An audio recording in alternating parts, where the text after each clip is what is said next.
Imagine a vast battlefield stretching to the horizon. Millions of soldiers are locked into highly complex, opposing formations, a grid of chariots and infantry waiting for a war that will define a generation. But despite the mass of humanity gathered here, the air is characterized by an unnatural silence that hangs over the ranks in the final moments before the first strike. This silence isn't a sign of readiness.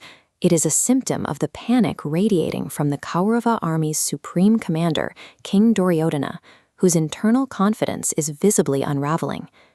Before a single weapon is drawn, a psychological crisis is already dismantling the largest military force on Earth from the inside out.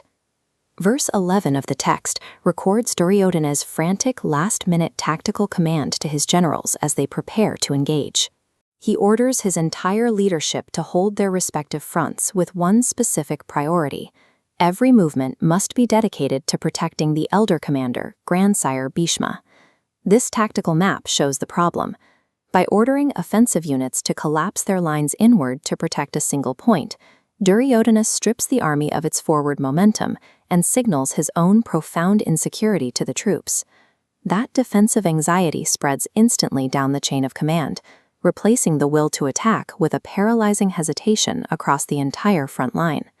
The king's order results in a structural deadlock where no commander dares to act independently, freezing the massive army in place.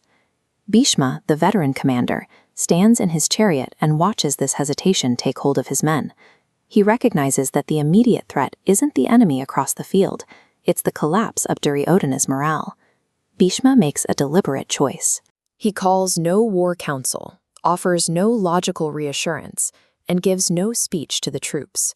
He knows that in a moment of terror, words only invite debate, and debate only breeds more hesitation. A primal psychological crisis requires a visceral intervention that bypasses the intellect entirely. Bhishma's first action is a primal lion's roar, a display of dominance intended to physically shatter the silence of the battlefield. He immediately follows it with a deafening blast from his personal conch shell, layering a high-frequency siren over the roar. The acoustic wave of this blast cuts through the tension. The sheer volume makes it physically impossible for the soldiers to focus on their own anxious internal thoughts. Verse 12 describes this as tasya sanjanayan harsham. Bhishma is using this sensory assault to force a surge of adrenaline and joy into his king. Bhishma targets his own psychological result. The acoustic shockwave triggers a collective adrenaline spike across the entire army. This chemical rush snaps the soldiers out of their internal fears and forces their bodies into a state of acute physical readiness. The roar acts as a shared tempo that synchronizes the ranks. As the soldiers stop looking at their own feet and start looking at their weapons, the million individual units are forged into a single, advancing wall of momentum. This calculated action successfully reset the army's psychological baseline, crossing the point of no return to start the war. Where Duryodhana tried to manage fear with structural orders, Bhishma eliminated it with primal certainty. This reveals the battle cry as a calculated physiological override, designed to clear the systemic fog that logic alone couldn't touch.